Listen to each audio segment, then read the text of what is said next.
So you are an entrepreneur. Did you grow up in a entrepreneur household? No, I actually didn't grow up in an entrepreneur household.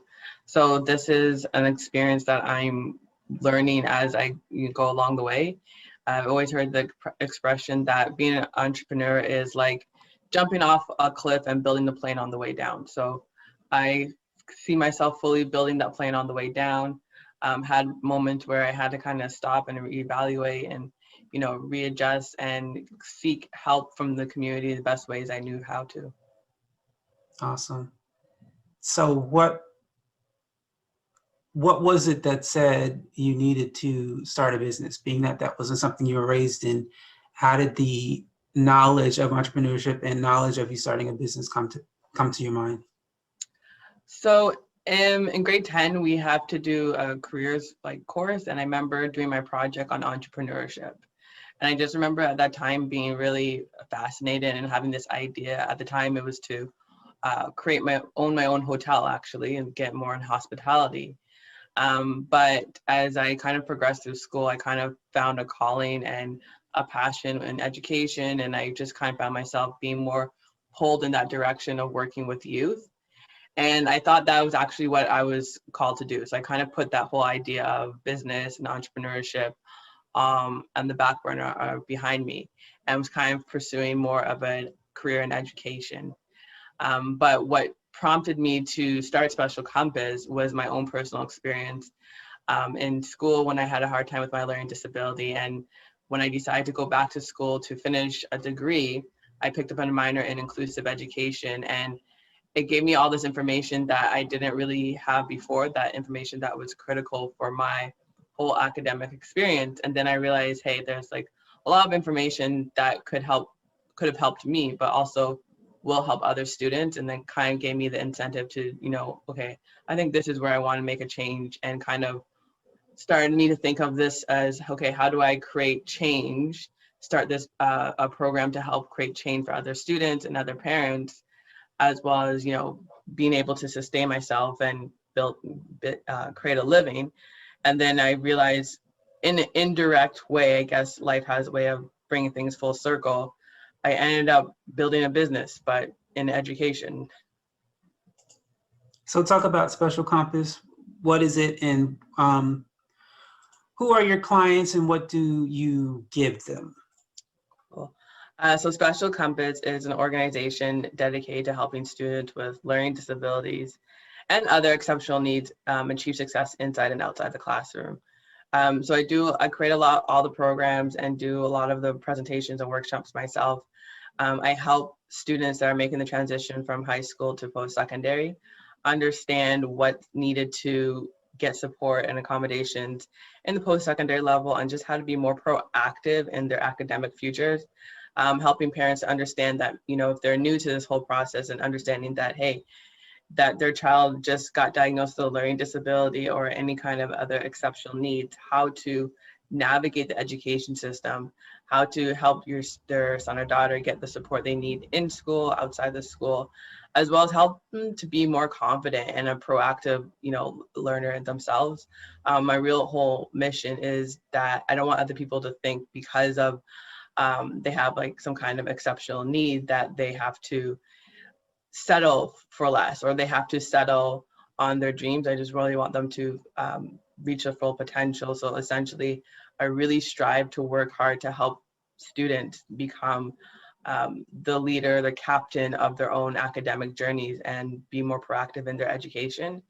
And a lot of who I've been targeting have been parents. A lot of times I've met parents that are, they're just kind of going through the motions of what's going on in the school. They gain these assessments, these reports. They don't know what to do with them. And so I usually help and guide them. And, we sit down and have a conversation, and we make a plan. I call it a learning map, where we just say, okay, this is where your child is right now. This is where we need to what we need to work on to move forward.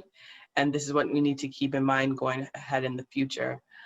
So a lot of my clients are from working with parents, and when I work in individual students, I'm working with mainly high school to post-secondary. I've had experience, but I've really had experience with working with students from like K all the way up to 12. So out of curiosity, you said you took a minor in inclusive education and you learned a lot of things you wish you would have known. Name two of those things that were not taught to you that you believe would be helpful not only to parents but to students as well. Yeah, so the biggest thing I learned is what is a learning disability actually. And most of the time we hear this word like learning disability and we have like our stereotypical assumptions, and we're not really too, I don't think people have a really, idea, I should say a solid idea and understanding of what that word means. So a learning disability, just in a simpler context, it just means that um, a person's mind processes information differently and they just learn differently and they take in information differently. And the second thing I was able to really understand when I took my minor in inclusive education was, most specifically, I was able to understand my own learning disability. So one of the things that I have challenges with is written expression, I should say, which essentially is like, if I had to write an essay, it would take me forever to organize my thoughts and my ideas onto paper. Some people could write an essay in 24 hours. Some people need 2 to 3 weeks. I'm one of those people that need 2 to 3 weeks to write an essay. But if I had to give a verbal presentation, that's no problem. I could get up, communicate my ideas more effectively and efficiently than I can written expression. And then I was able to really understand when that visual spatial memory and understand the different, specifically what my learning disability is and how it relates to me, and understand more specifically how my mind processes information and why I gravitate to doing certain things and I shy away from certain subjects and stuff like that. Well, no offense to the educational world, but I think we need to change that term because I don't see it as a disability. I see it as diversity. Mm-hmm. If you are a construction worker and you can build a house really well, you don't need the skill of essays because you're never going to write an essay. You're only going to be building houses. And it doesn't mean that person has a disability. It's just the teacher hasn't found their skills yet. And the problem with school is they throw a bunch of diverse people in school. And even though they're not a lawyer, they're not a doctor, they're not a dancer, at some point that's what they're going to be. And they're not all going to need the same information that they're teaching. And I think if they would, well, I know if they taught more information we all need, like how to read and understand a contract, because when you get an apartment or a home or a car, you have no clue what those words mean. Yeah. If they taught you how to budget, bookkeeping, those are things we all need and we can all use in our daily lives instead of teaching information like how to write an essay.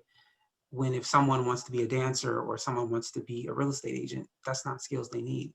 So I don't think it's a disability. It's just we have to, because school forces you to do certain things, you have to learn how to force yourself to complete that work to at least a C or B so you're not staying back. And so I think it's wonderful that you are teaching parents and students that you don't have to just think you're stupid and dumb, that you really can learn beyond what they're labeling you. And so I thank you for that. Thank So you. being that you were not in an entrepreneur environment, where did you start? Did you get books? Did you go to webinars, seminars to figure out entrepreneurship? Or did you just, as you said, you just fell and figured it out as you went? It was, I took the fall and I was figuring it out as I was going along. I would, in the beginning, I think I had the mindset of like, oh, I don't know what to do, so then I need help.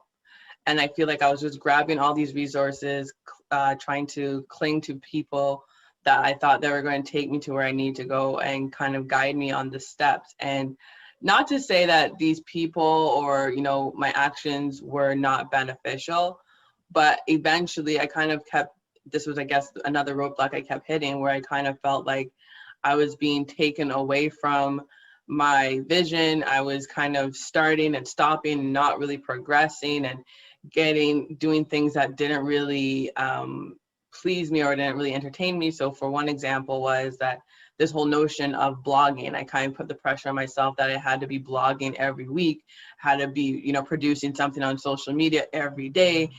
And it took the joy out of what it is I really wanted to do. So I went to all those workshops, those seminars, took notes, took information, and took what I needed, but learned to apply it for me in a way that fits for me. And I can say that, again, that was an overnight process. That was one of those, okay, stop. Oh, we hit a roadblock. We got to readjust, kind of try again, and, you know, take a step forward. But eventually along the way, I realized that, hey, you know what? I do have all the skills I need to be successful in this. I just need to trust myself and stop thinking that I need somebody or something. Just do, you know, follow my vision, follow my gut intuition.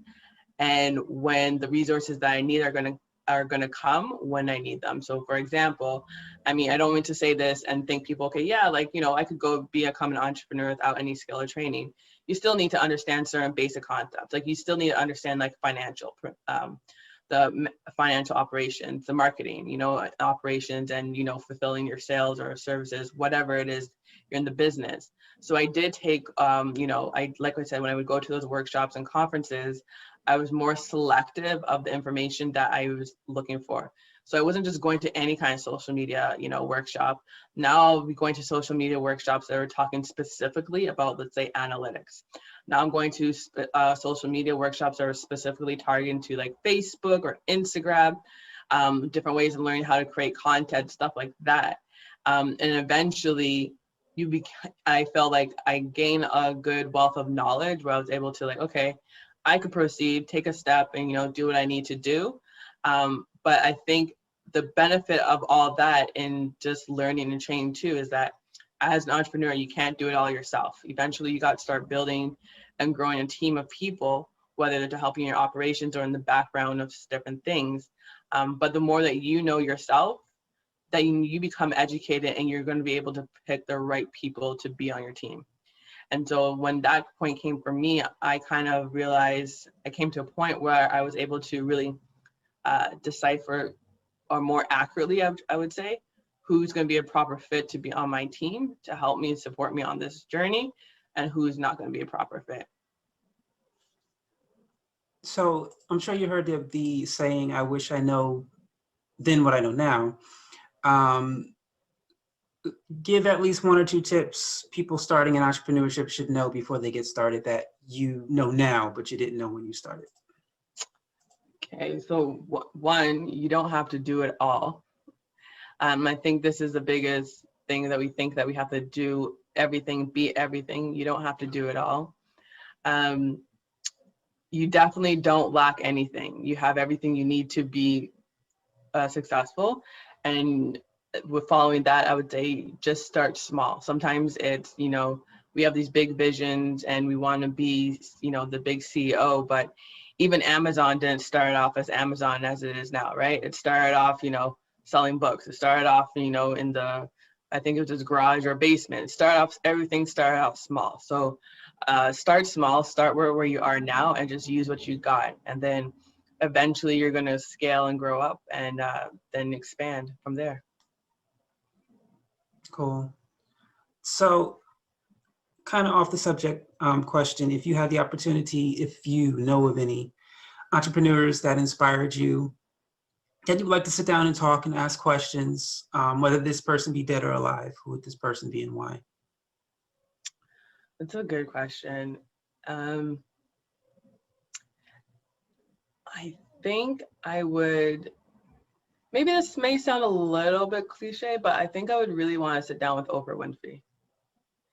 And she is somebody that, you know, had faced her own adversity personally and professionally, and has created something that is of her own, and has really set the bar for other people to, you know, to I don't say mimic, or, you know, really set the bar in that industry of like media and journalism. And I think if I were to sit down and have a conversation with her, I would just want to know, you know, how, like, how did she do it? Like, how did you, keep pushing forward? What was your toughest challenges? And most importantly, I guess, like, how do you go about creating, how did you always have this vision? Like, how did you go about, sometimes we have our visions are so big and sometimes it could be overwhelming, but how did you kind of keep pushing forward with that vision? And I think she's somebody that would, bring great insight on a personal and professional level. And I think she's someone, even the other couple of weeks ago, watching that interview she did with Megan and Harry, it really reminded me, like, yes, she is a real true boss woman in her own field. Yeah, and she still has it because Yeah. she stopped her show, but she could still do an interview. Yeah, exactly. Yeah. So real off the topic subject question: who painted that picture behind you? I'm not too sure, to be honest with you. Okay. I have to take it down to go back. I Oh, remember I okay. wrote down, but I picked it up at a store and it was a perfect price. And I said, you know what, this fits exactly what I want to decorate in my space. So why not?